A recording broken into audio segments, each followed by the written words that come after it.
오늘 창세기 15장부터 17장까지입니다. 우리가 노아의 시대를 지나고 이제 믿음의 시대가 펼쳐져서 하나님께서는 아브라함을 불러내셨습니다. 그는 갈대아 우르에 있었고 그곳은 바벨론 지역입니다. 그 지역은 셈족과 함족과 야벳 족속이 모두 혼합된 그런 신앙, 물론 하나님도 섬기고 1월 성신도 섬기고 그러한 잘못된 혼합된 신앙 속에 있었을 때 하나님은 아브라함을 불러내셨죠. 갈대아 우르를 떠나서 내가 부르는 곳으로 내 부모 친족 그걸 떠나라 이렇게 명령하셨습니다. 아브라함은 우리 모든 믿는 자의 믿음의 조상이기도 합니다.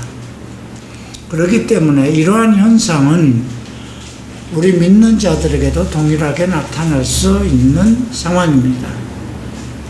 하나님께서 자기의 택한 자들, 부르신 자들을 불러내실 때가 있습니다. 나의 경우도 믿음의 첫 발을 들였던 교회에서 12년이나 믿음 생활을 했음에도 불구하고 주님은 나를 갈보리 채플로 불러내셨습니다. 자, 히브리서에서는 또 로마서에서도 우리가 아브라함에 대한 믿음이 언급되고 있는데요. 그가 하나님의 부르심을 받고 어딘지 알지 못하는 상황에서 출발하였다 그럽니다. 우리 역시도 하나님께서 어떤 부르심을 했을 때 그 일에 대한 확실한 것을 알지 못하고 보지 못하고 출발합니다. 내가 가능한 것인가? 우리의 마음의 소원을 두시고 하나님께서 인도하시는데 정작 내가 그 말씀에 순종을 하고 움직일 때에는 어떤 확실한 믿음이 보이지 않습니다. 불가능한 것일 수도 있다.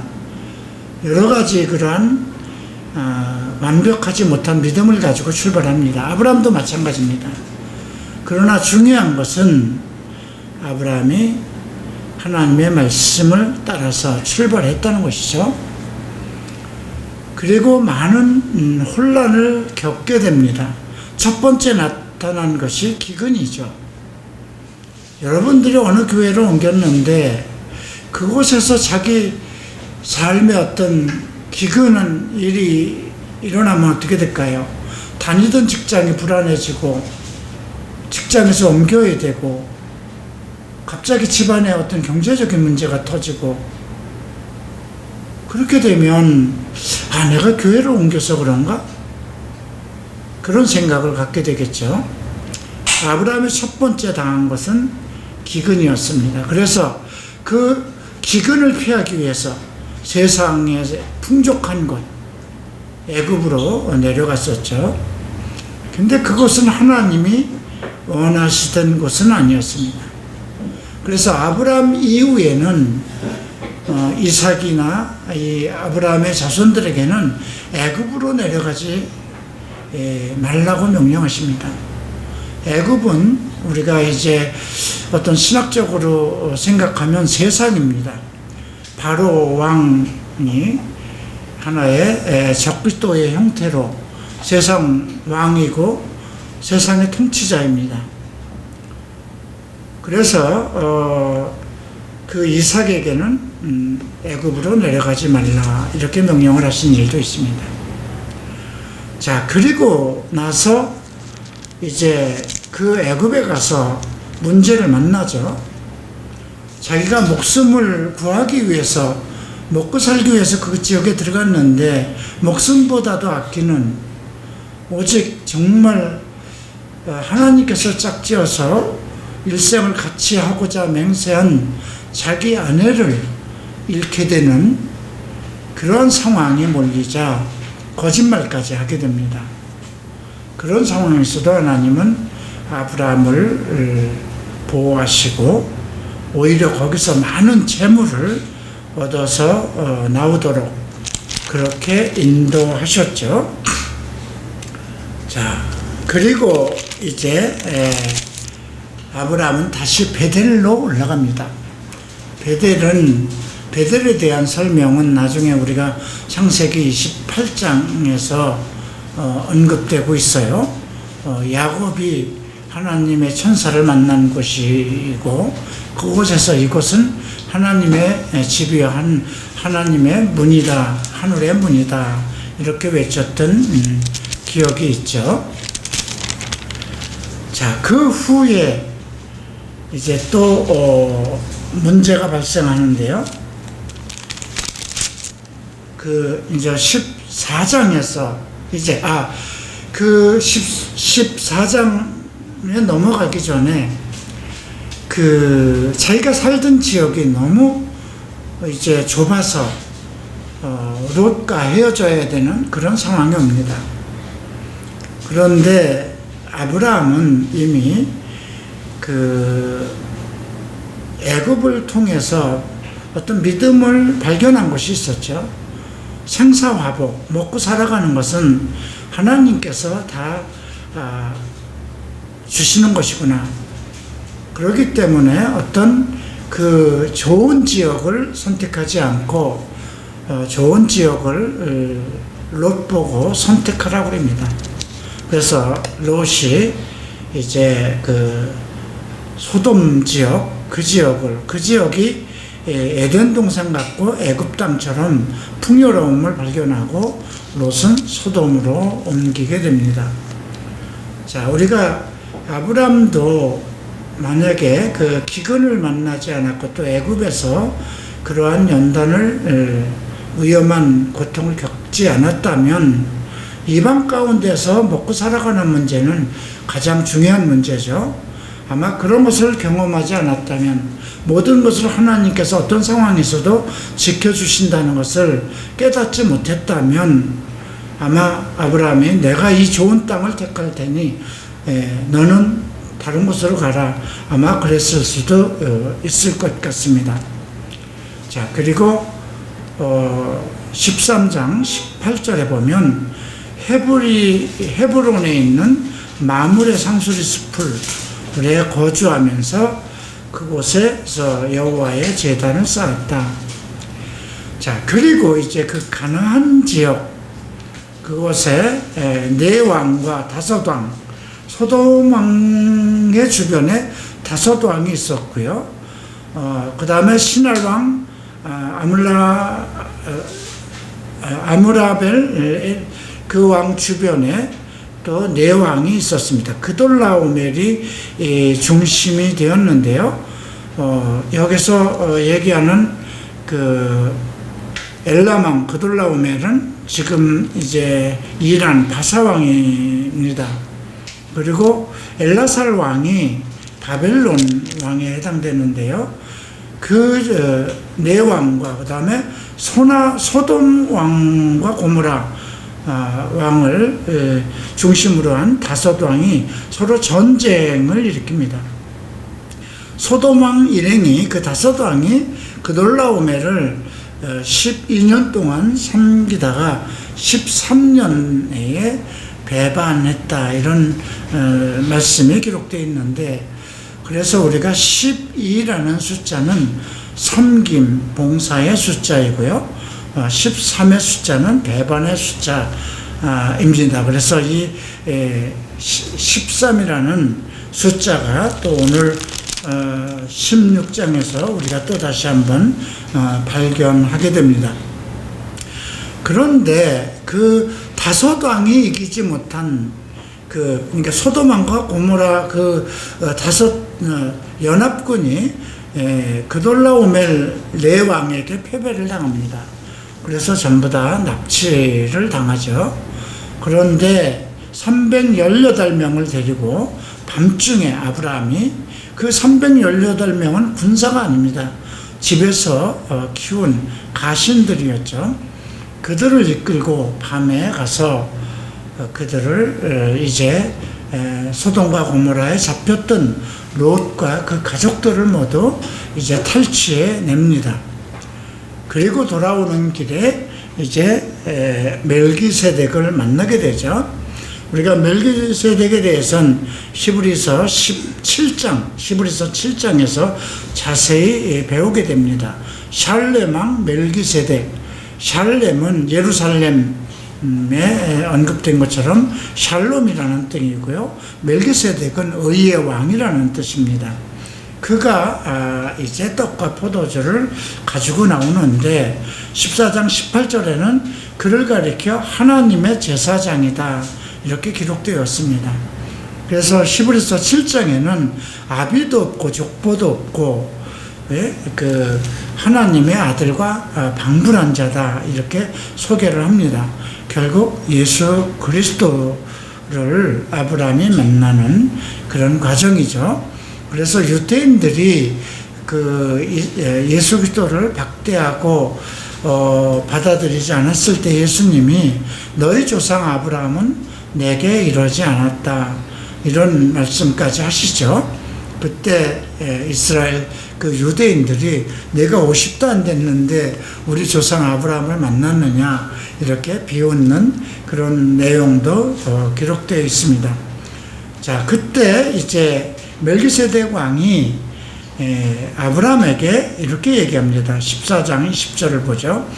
너희 대적을 내 손에 붙이신 지극히 높으신 하나님을 찬송할지로다 하며 아브라함이 그 얻은 것에서 10분의 1을 멜기세덱에게 주었더라. 이것이 11조의 기원이 아닐까 이렇게 생각합니다. 아브라함으로서는 그 내왕 그돌라오멜과 한 그 연합군을 이길 수는 없습니다. 이미 거대한 왕국 소돔과 고모라의 그 5나라 연합군이 패배를 했던 그런 아주 대단한 능력자요. 그런 권세를 가지고 있는 왕이었죠. 38명의 가신을 데려가서 이길 수는 없는 거죠. 그것을 이기게 하신 그래서 그 대적을 내 손에 붙이신 하나님을 높으신 지극히 높으신 하나님을 찬송할지어다. 우리가 11조를 하나님께 드리는 것도 한 달 동안 하나님께서 내가 세상에서 열심히 싸워서 이길 수 있게 해주셨습니다. 나로 먹을 것을 해결해 주셨습니다. 나로 살아갈 수 있도록 하셨습니다 하는 그런 승리의 답변으로 그렇게 드리는 그런 11조의 기원이 되었고요. 자, 그리고 이런 말이 있습니다. 22절에 보면 소돔왕이 그 21절에서 언급된 거죠. 사람은 내게 보내고 물품은 내가 가져가라. 어차피 그 사람은 내게 달라. 물품은 이제 그 전쟁터에서 얻은 모든 것은 내가 가지고 가라 합니다. 근데 아브라함이 내가 손을 들어 맹세하노니 내 말이 내가 아브라함으로 치부하게 하였다 할까 하여 내게 속한 것은 실 한 오락이나 덜 매끈 한 가닥도 내가 가지지 아니하리라. 자, 이것도 우리 하나님 앞에 11조를 드리고 내 인생을 주관하시며 나를 보호하시는 하나님을 믿는 자들의 믿음의 자세가 되어야 될 것 같습니다.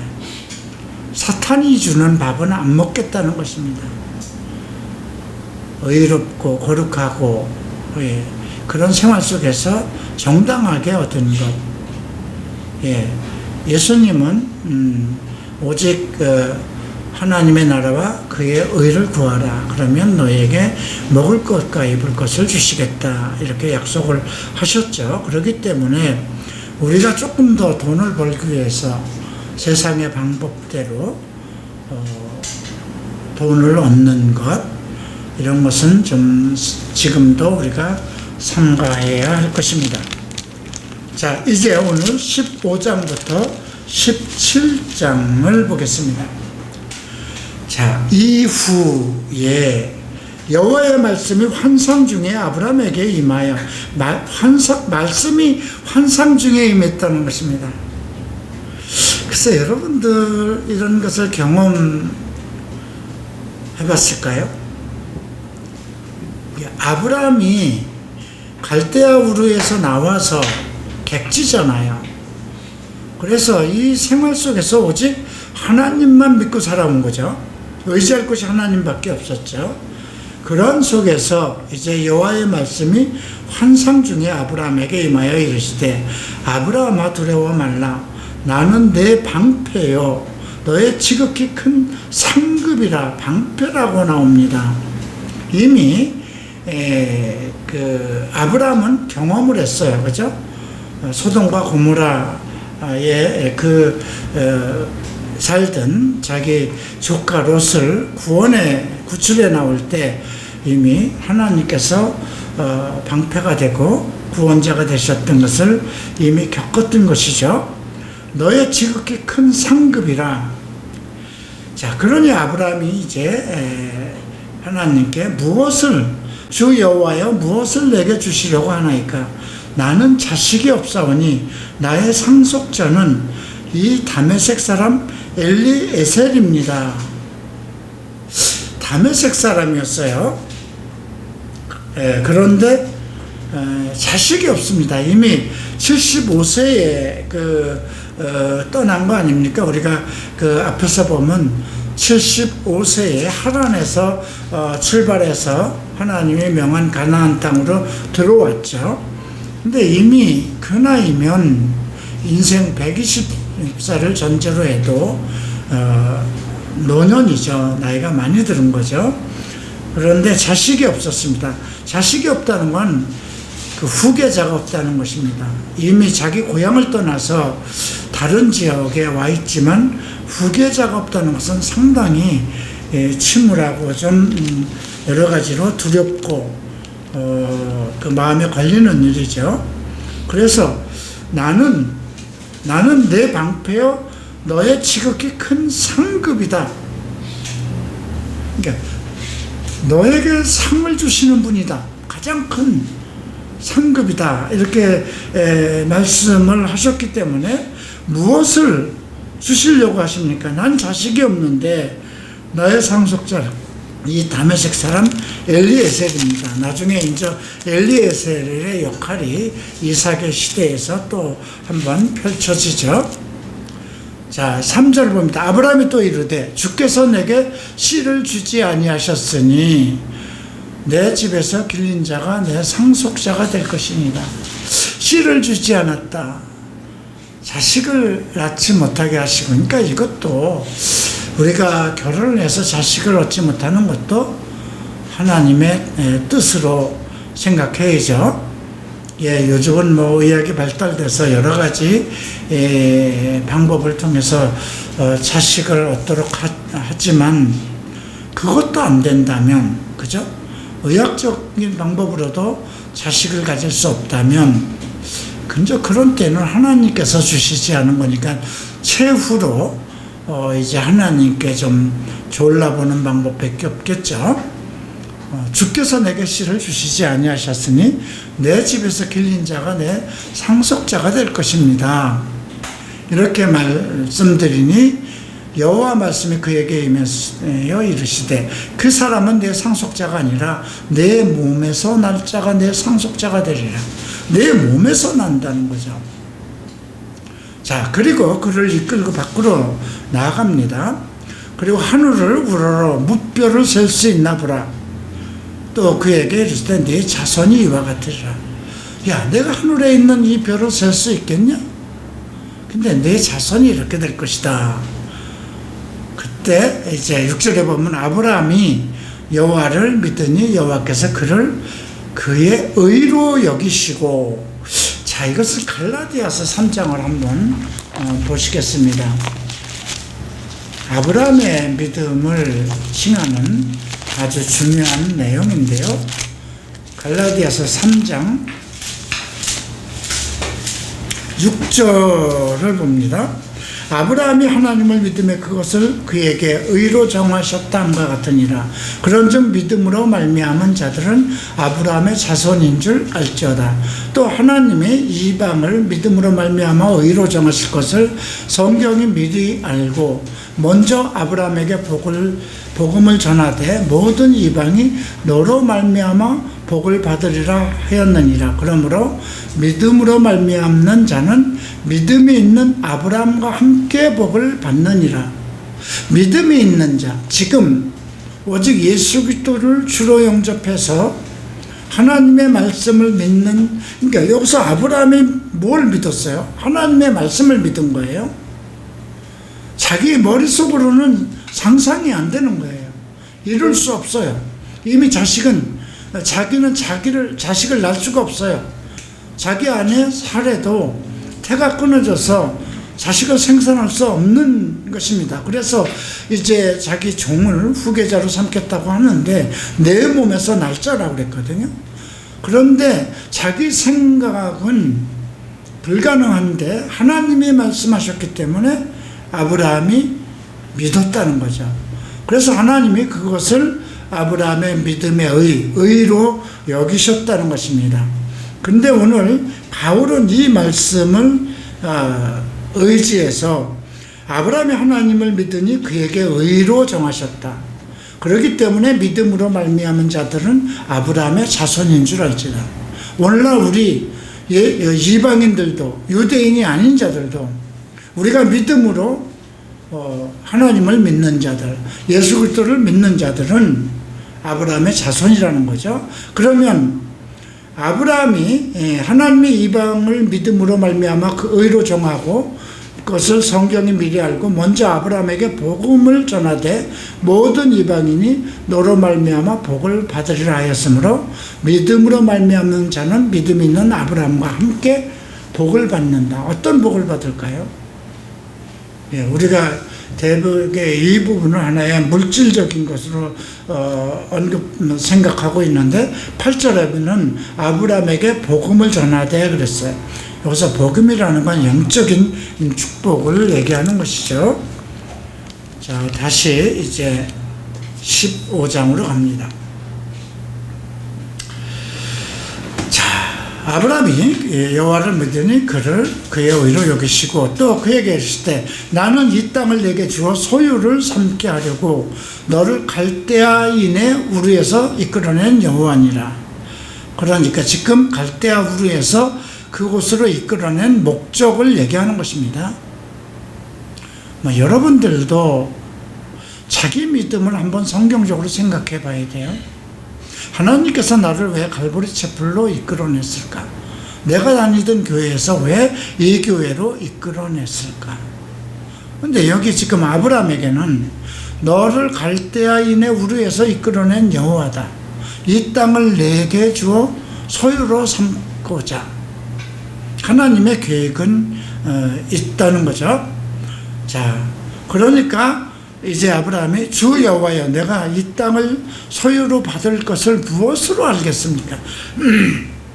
참 이게 앞에서 하고 지금 8절하고는 조금 아이러니해요. 앞에서는 하늘에 있는 별들을 네가 셀 수 있냐? 그와 같이 내 자손이 내 자손이 이 별처럼 많을 것이다. 그랬을 때는 그냥 아무 생각 없이 맞습니다. 옳습니다. 아멘을 했어요. 자, 그런데 이 땅을 소유로, 이제 하늘의 것이 아니고 이 땅의 것이에요. 이 땅을 소유로 받을 것을 무엇으로 알겠습니까? 눈에 보이는 거죠. 하늘에 있는 별과 같은 건 내 자손이 그렇게 된다고 했을 때 그것은 하늘에 속한 것이기 때문에 우리가 알 수 없어요. 그러니까 하나님께서 말씀을 하늘에 속한 하나님의 계획한 것이니까 내가 어떻게 알겠습니까? 그러니까 제가 믿겠습니다. 이런 뜻이고요. 이 땅의 것을 너에게 주겠다고 그러니까 그걸 어떻게 알겠습니까? 왜냐하면 자, 그 지역에는 애굽도 있고요. 그죠? 그 많은 왕들이 이미 그 아홉 왕이 그 지역에 살고 있었잖아요. 갈대아 그 우르에서 나와서 지금 가나안 땅에는 7부족이 살고 있었고요. 근데 이 땅을 소유로 준다니까 이해가 안 되는 거예요. 자, 이제 여호와께서 그 얘기했을 때 나를 위하여 3년 된 암소와 3년 된 암염소와 3년 된 수양과 산비둘기와 직비둘기 새끼를 가져와. 보면 3년 된 거예요. 즉 암소, 암염소, 순양은, 그죠? 그런데 그 암소, 암염소 새끼를 낳는 거죠. 그 다음에 암년된 순양, 그리고 산비둘기, 직비둘기 새끼를 가져오라. 아브라함이 그 모든 것을 가져다가 중간을 쪼개고, 자, 이게 지금 혼자서 한 것 같아요. 그죠? 쪼갠 것을 마주 대하여 놓고 그 새는 쪼개지 아니었더라. 아마 지쳤겠죠. 뭐 새는 쪼갤 만한 것이 못 되니까, 여러분 그 이 암소와 3년 된 암소와 암염소와 또 순양을 아무리 칼도 있다 하더라도 그거를 가운데를 쪼개서 하나님 앞에 이렇게 내놓는다는 게 보통 일은 아니죠. 그런데 이제 11절에 보면 솔개가 그 사체 위를 내릴 때에 아브라함이 쫓았더라. 해질 때에 아브라함이 깊은 잠에 임하고 큰 흑암과 두려움이 그에게 임하였더니, 우리가 하나님의 말씀을 불순종하고 믿지 못하고, 그게 증거가 뭘까요? 이렇게 묻는다면 이제 그 상황을 한번 생각해 봐야 되겠어요. 근데 큰 흑암이 지금 두려움과 함께 임하였다고 합니다. 하나님의 말씀을 믿지 못하는 그런 상황이 아니었을까 싶습니다. 근데 13절에서 여호와께서 아브라함에게 이르시되 너는 반드시 알아야 될 것이 있다. 내 자손이 이방에서 객이 되어 그들을 섬기겠고 그들은 400년 동안 내 자손을 섬기. 그 당시 인생의 나이가 120이라고 해도 100세 정도로 잡아야 되잖아요. 사람의 일대기가 1세대라고 봐야 됩니다. 근데 400년 동안 내 자손을 괴롭힐 것이다. 이방의 객이 될 거라고 합니다. 자, 그리고 그들이 섬기는 나라를 내가 징벌할지며 그 위에 내 자손이 큰 재물을 이끌고 나오리라. 너는 장수하다가 평안히 조상에게로 돌아가 장사될 것이요 내 자손은 4대 만에, 지금 400년을 4대라고 그랬어요. 그러니까 한 대가 1대가 100년이에요. 그래서 우리가 마태복음 그 무화과 나무를 말씀하실 때 이 세대가 가기 전에 내가 오리라 했던 그 무화과 세대, 이스라엘 백성들이 독립한 1948년 5월 17일 날 독립을 했는데, 그때부터 2세대가 가기 전에 했으니까 우리가 100년을 잡는 거예요. 그렇게 그 말씀대로 예측하면 2048년인가요? 맞나? 예. 2048년이면 얼마 안 남았는데. 자, 그래서 4대 만에 이 땅으로 돌아오리니 이는 아모리 족속의 죄악이 아직 가득 차지 아니함이라. 아모리 족속은 이제 지금 이 땅에 가나안 족속 중에 하나거든요. 자, 그래서 지금 이러한 400년 후에 있을, 400년 동안 애굽에 종살이할 것을 예언하고 400년 후에 다시 돌아올 것을 이제 예언을 하십니다. 해가 져서 어두울 때 연기나는 화로가 보이며 타는 횃불이 쪼갠 고기 사이로 지나더라. 자, 그래서 우리가 내 마음이 기분이 좋을 때는 아멘하고, 그러면요, 그렇게, 내 후손이 저 하늘의 별처럼 많을 것이다. 얼마나 기쁘겠어요, 그죠? 자긴 자식이 없어서 지금, 아이고, 내가 자식도 없고, 또, 갈대아 우르에서 데리고 나온, 그 조카 아들은 또, 헤어졌는데, 어차피 이게 하인을 후계자로 삼아야 되겠다. 그런 상황에 있을 때, 야, 내 자손이 하늘의 별 같을 거야. 그랬을 때 얼마나 기분이 좋았을까요? 근데, 자, 이 땅을 다 주리라 했는데, 이 땅에는 자기 주변에 너무 실제로 보이는 적들이 있잖아요. 그죠? 감당할 수 없는 적들이 있잖아요. 우리에게 만약에 지금 하나님께서 그 같은 입장으로 물으시면 어떻게 할까요? 자, 내가 겁없이 갈보리 채플 목사로 안수를 받고 45살에 한국에 왔을 때 정말 대단한 포부가 있었어요. 한국에 갈보리 채플이 없었으니까. 그리고 그때는 한국에 목회가 너무 잘 되던 때예요.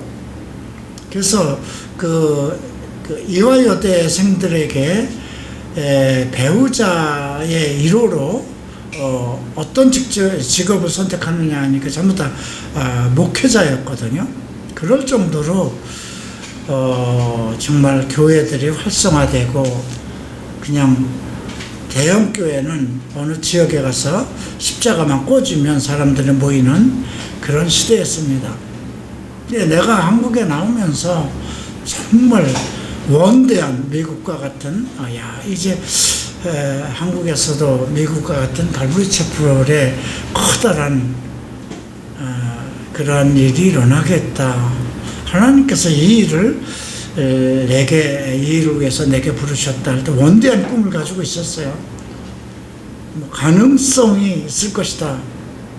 거기다 첫 목사가 첫 해는 거기서 나는 것을 먹고, 둘째 해도 거기서 나는 것을 먹고, 세 번째 해에는 이제 뿌리를 받고 열매를 거두어서 먹을 것이라는 그 이사야 말씀을 주셨을 때, 나도 이제 3년 정도면 대한민국에서 대단한 교회 세력을 가질 것이다.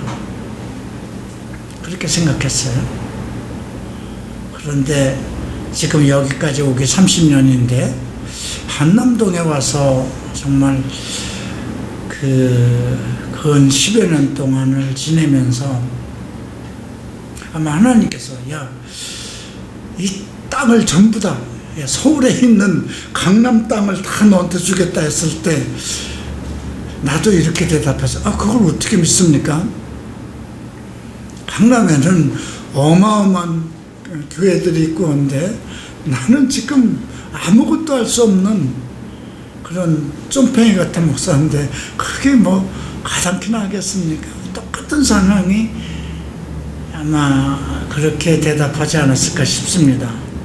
그래서 지금 나는 이 15장에 언급되어 있는 아브라함의 상황을, 하나님께서 우리에게 어떤 비전을 주셨을 때 그 환상을 보고 비전을 보았을 때 느낌하고요, 이 땅에서의 현실을 얘기할 때 그건 또 달라요. 그죠? 여러분들에게 만약에 논현동에 지금 아크로빌 아파트 한 채를 주겠다 그러면 지금 상황에서 그게 믿어지겠습니까? 근데 지금 아내도 없고 정말 내가 장가를 갈지도 모르는데, 내가 좋은 아내를 준비해 놨으니까 아무 걱정하지 마라 그러면 그건 눈에 보이지 않으니까 아멘 할 수 있어요. 그게 똑같은 거예요. 하늘에 있는 환상과 땅에 눈에 보이는 것하고는 전혀 다를 수가 있어요. 자, 이제 16장을 봅니다. 아브라함의 아내 사레는 출산하지 못하였고 그에게 한 여종이 있으니 애굽 사람이요 이름은 하갈이라. 애굽에 가서 딸려온 겁니다. 그러니까 재물만 온 것이 아니고 여종도, 종들도 함께 애굽 왕에게 얻어왔죠. 사레가 아브라함에게 이르되 여호와께서 내 출산을 허락지 아니하셨으니 원하건대 내 여종에게 들어가라. 내가 혹 그로 말미암아 자녀를 얻을까 하노라 하며 아브라함이 사라의 말을 들으니라. 아마 이 지금 15장에서 있었던 이야기를 아브라함은 자기 아내에게 했을 겁니다. 그러니까 당신의 씨가 하나님께서 주신다니까 당신의 씨를 주겠지. 근데 나는 자식을 낳을 수 없으니까 생리적으로, 그러니까 이제 하갈에게서 자식을 낳으면 결국 그것이 당신의 아들이요 또 내 아들도 되니 그런 말씀 아니냐, 이렇게 했을 때 아브라함이 사레의 말을 들었다고 그랬습니다. 하나님의 말씀을 들어야 돼, 이 문제는. 그죠? 너의 자녀가 하늘의 별들처럼 많을 것이다 한 것은 하나님의 말씀이에요. 그런데 지금 앞에서 지금 아브라함이 이 15장의 내용을 상당히 깊게 생각했어야 돼요. 야, 내가 하늘의 일을 눈에도 보이지 않고 아무것도 할 수 없는 그것을 하나님께 말씀하셨을 때, 믿었을 때 하나님이 나를 그걸 의로 여겼는데, 이 땅을 주겠다고 그랬는데 내가 믿을 수 없어서 정말 엄청난 고생을 했잖아요. 그죠? 흑암 속에, 깊은 흑암 속에 두려워 떨고, 그리고 400년 동안 내 후손이 종로로 탈 것이라는 그런 예언의 말씀을 받았어요. 그 말씀만이라도 충분히 이해를 했다면, 이 문제는, 그리고 또 한 가지, 이미 우리 아브라함은 성경을 보고 있는 사람이었어요. 그죠? 그러니까 그 창세기 내용을 아는 겁니다. 하와가 아담에게 묻지 않고 사탄하고 대화를 하지 않았습니까? 근데 아브라함은 지금 아내의 말을 듣습니다. 또 한 가지 아브라함이 충분히 하나님의 말씀을 깨닫지 못한 것은 창세기 2장 말씀입니다. 창세기 2장 23절에 아담이 이르되 이는 내 뼈 중에 뼈요 살 중에 살이라. 이것을 남자에게서 취했을즉 여자라 부르리라. 그러므로 남자가 부모를 떠나 그의 아내와 합하여 둘이 한 몸이 이룰지라. 여기서 한 몸이라는 그 에하드, 이 하나라는 것이 에하드라는 히브리어예요. 그래서 이게 우리가 신명기 6장 4절에 우리 여호와 하나님은 하나님이라고 그랬거든요. 거기에 쓴 하나, 성부, 성자, 성령이 하나이듯이 그 에하드라는 단어를 여기에 똑같이 썼기 때문에 아담이 하와와 한 몸을 이루는 것, 그러니까 부부가, 남자가 아내와 한 몸을 이루는 것은 하나가 되는 것이거든요. 영과 혼과 육이. 근데 이것만 충분히 이해를 했으면 실질적으로 하나님이 주신 아내는 살에 하나죠. 예. 그런데 이제 세상적으로 생각을 하니까 성경적으로 생각을 하지 않고, 성경적으로 대면을 하지 않고 세상의 이치대로 하니까, 그죠? 자기 아내는 자식을 생리적으로 못 낳고 하갈에게서 나도 자기 자식 아니냐, 이렇게 생각하게 되죠. 이런 문제를 우리가 하나님의 말씀에 대한 것은 좀 잘 분별해야 되겠구나 하는 그런 생각을 갖게 되죠. 자, 3절을 봅니다. 16장. 아브라함이 아내 사레가 그 여종 애굽 사람 하갈을 데려다가 그 남편 아브라함에게 첩으로 준 때는 아브라함이 가나안 땅에 거주한 지 10년 후 85세입니다. 아브라함이 하갈과 동침하였더니 하갈이 임신함에 그가 자기가 임신한 줄 알고 그 여주인을 멸시한지라 사레가 아브라함에게 이르되 내가 받는 모욕은 당신이 받아야 옳도다. 내가 나의 여종을 당신의 품에 두었거늘 그가 자기의 임신함을 알고 나를 멸시하니 당신과 나 사이에 여호와께서 남편 판단하시기를 원하노라. 그 사람은 둘로 나눌 수 없다고 그러죠. 예. 자, 6절 봅니다. 아브라함이 사레에게 이르되 당신의 여종은 당신의 수중에 있으니 당신의 눈에 좋을 대로 그에게 행하라 하매 사레가 하갈을 학대하였더니 하갈이 사레에게 앞에서 도망하니라. 아마 이 일은 상당히 잘한 것 같아요. 여호와의 사자가, 여기서 여호와의 사자는 글쎄 우리가 여호와께서 현현하신 걸로 보면 예수 그리스도의 현현으로 봐야 될지, 어쨌든 여호와의 사자가 그에게 이르되 내 여주인에게로 돌아가서 그의 수하에 복종하라. 여호와의 사자가 또 그에게 이르되 내가 내 씨를 크게 번성하여 그 수가 많아 셀 수가 없게 하리라. 나중에 이스마엘도 12방백을 낳습니다. 여호와의 사자가 또 그에게 이르되 내가 임신하였은즉 아들을 낳으리니 그 이름을 이스마엘이라. 이스마엘은 하나님께서 들으셨다는 뜻이에요.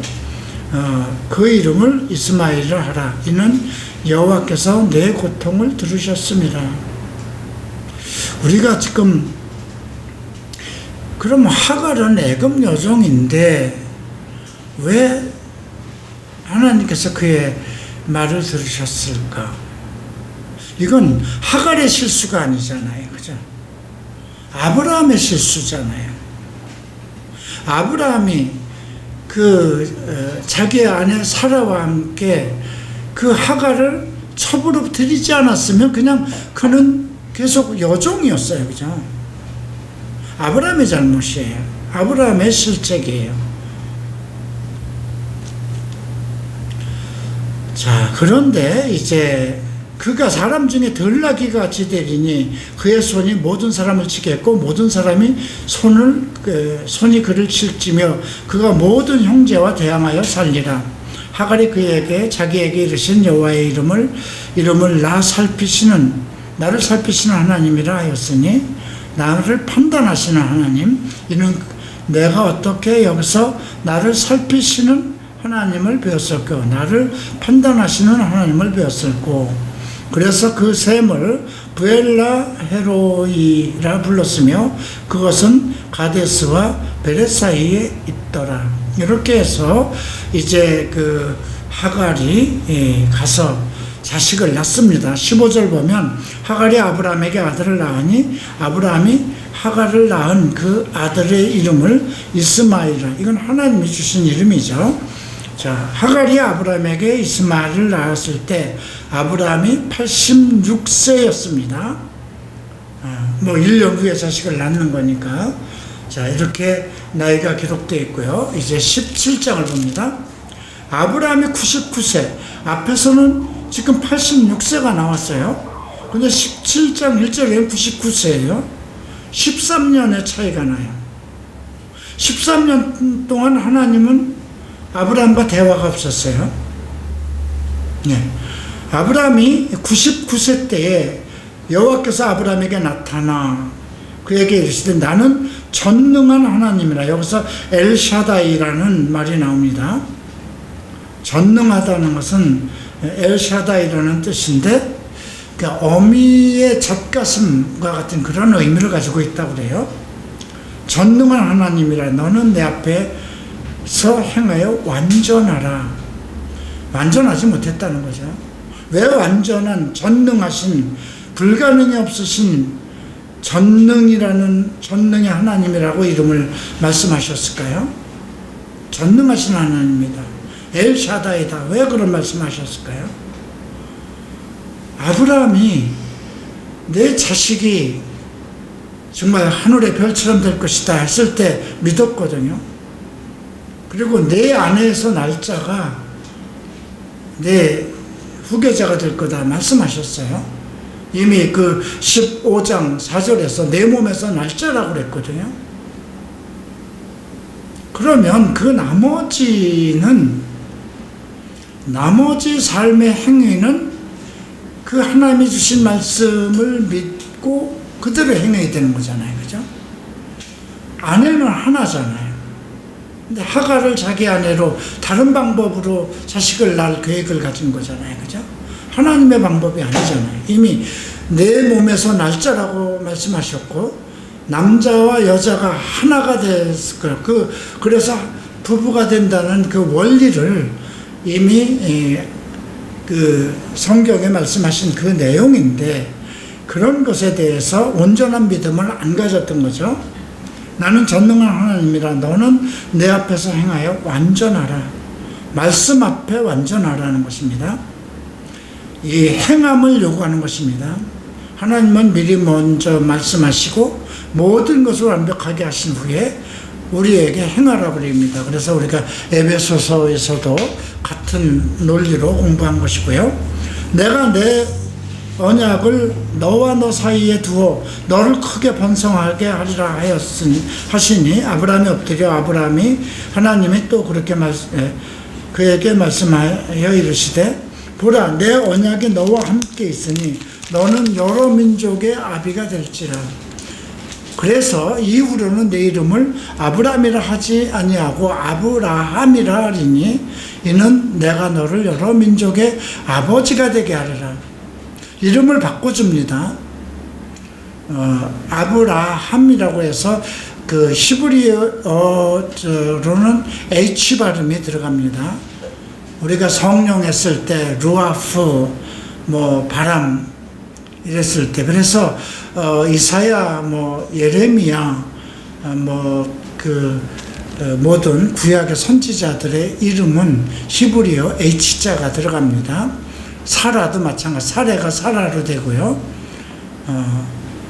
자, 내가 너로 심히 번성케 하리니 내가 내게서 민족들에게 나오게 하며 왕들이 내게로 나오리라. 내가 내 언약을 너와 및 내 대대 후손 사이에 세워 영원한 언약을 삼고 너와 내 후손의 하나님이 되리라. 이제 너의 하나님뿐이 아니라 내 후손의 하나님, 그 대대의 언약입니다. 이제 아브라함과 언약을 세운 거죠. 내가 너와 내 후손에게 내가 거류하는 이 땅, 곧 가나안 온 땅을 주어 영원한 기업이 되게 하고, 이제 가나안 땅 영원한 기업이라는 말이 나옵니다. 나는 그들의 하나님이 되리라. 하나님 또 아브라함에게 이르시되 그런즉 너는 내 언약을 지키며 내 후손도 그대로 지키라. 너희 중 남자는 다 할례를 받으면, 이제 할례라는 것이 나오죠. 이것이 나와 너희와 너의 후손 사이에 지킬 내 언약이라. 할례 언약입니다. 너희는 포피를 베어라. 이것이 나와 너의 사이의 언약의 표징이다. 이제 할례 언약, 영원한 언약으로 할례의 표징. 그래서 이스라엘 백성은 난 지 8일 만에 할례를 받습니다. 너희의 대대로 모든 남자는 집에서 난 자나 또는 너희 자손이 아니라 이방 사람에게 돈으로 산 자를 막론하고 난 지 8일 만에 할례를 받을 것이라. 너희 집에서 난 자든지 너희 돈으로 사든지 할례를 받아야 하리니 이는 내 언약이 너희 살에 있어 영원한 언약이 되려니와. 할례를 받지 아니한 남자 곧 그 표피를 베지 아니한 자는 백성 중에 끊어지리니 그가 내 언약을 배반하였습니다. 또 하나님이 또 아브라함에게 이르시되 내 아내 사레의 이름을 사레라 하지 말고 사라라 하라. 내가 그에게 복을 주어 그가 내게 아들을 낳아주게 하며 내가 그에게 복을 주어 그를 여러 민족의 어미가 되게 하리라. 우리가 하와에게는 산자의 어미라고 그랬죠. 근데 사라에게는 모든 민족의 어미가 될 것이다. 민족의 여러 왕이 그에게서 나리라. 아브라함이 엎드려 웃으며 마음속으로 이르되 100세가 된 사람이 어찌 자식을 낳을까? 사라는 90세니 어찌 출산하리요 하고, 아브라함이 이 하나님께 아뢰어 이스마엘이나 하나님 앞에 살기를 원해. 이렇게 완벽한 믿음을 가지고 있지는 않았어요. 그죠? 자, 사람은 눈에 보이는 것을 봤을 때 그 보이는 것에 대한 그 물리적인 거잖아요. 이 땅을 다 너에게 주겠다 했을 때는 자기의 힘의 능력을 알잖아요. 그러니까 이걸 내게 주실 줄 어떻게 알겠습니까 했어요. 근데 자기는 이제 100세가 되고 자기 아내는 90, 자식을 못 낳아요. 그런 것을 확실히 아는데 자식을 낳을 것이고 이 땅을 다 줄 것이고 여러 민족의 왕이 되겠다 하니까 이건 웃음 나올 일이죠. 그리고 이제 마음속으로 이젠 대놓고 얘기를 못합니다. 예, 마음속으로 아니 100세 된 사람이 어떻게 자식을 낳을까? 사라는 90세니 어찌 출산하리요? 아브라함이 하나님께 이스마엘이나 그냥 기왕에 주셨고 기왕에 난 아들 아닙니까? 이스마엘이나 하나님 앞에 살기를 원합니다. 자, 그랬더니 하나님이 이르시되 아니라 내 아내 사라가 내게 아들을 낳으리니 너는 그 이름을 이삭이라 하라. 이삭이라는 이름은 웃음이라는 뜻이죠. 내가 그와 내 언약을 세우리니 그의 후손에게 영원한 언약이 될 것이다. 자, 이스마엘에 대해서는 내가 내 말을 들었나니 내가 그에게 복을 주어 그를 매우 크게 생육하고 번성하게 할지라. 그가 12두령을 낳으리니 내가 그를 큰 나라가 되게 하려니와 내 언약은 내가 내년 이 시기에 사라가 내게 자식을 내게 낳을 이삭과 세우리라. 하나님이 아브라함과 맞추시고 그를 떠나 올라가셨더라. 이렇게 이삭과 언약을 할 것을 언급하십니다. 23절 봅니다. 이에 아브라함이 하나님이 자기에게 말씀하신 대로 이날에 그 아들 이스마엘과 집에서 난 모든 자와 돈으로 산 모든 자 곧 아브라함의 집 사람 중 모든 남자를 데려다가 그 포피를 베어 하나님의 행하라는 할례를 했죠. 영원한 언약이라고 그랬죠. 아브라함이 그 포피를 벤 때는 99세, 아브라함도 99세에 할례를 받았어요. 자기도 아브라함. 그러니까 이게 참 이런 걸 보면 아브라함은 나름대로 믿음이 있는 사람입니다. 그의 아들 이스마엘이 그의 포피를 벤 때에도 13세 때, 이스마엘도 할례를 받았습니다. 그날에 아브라함과 그 아들 이스마엘이 할례를 받았고 그 집의 모든 남자 곧 집에서 태어난 자와 돈으로 이방에게서 사온 자가 다 그와 함께 할례를 받았더라. 자, 오늘 여기서 우리가 좀 마음속에 둬야 할 것은 하나님에 대한 재인식입니다. 엘샤다이, 완전한 전능하신 하나님, 엘샤다이 하나님, 불가능이 없는 하나님.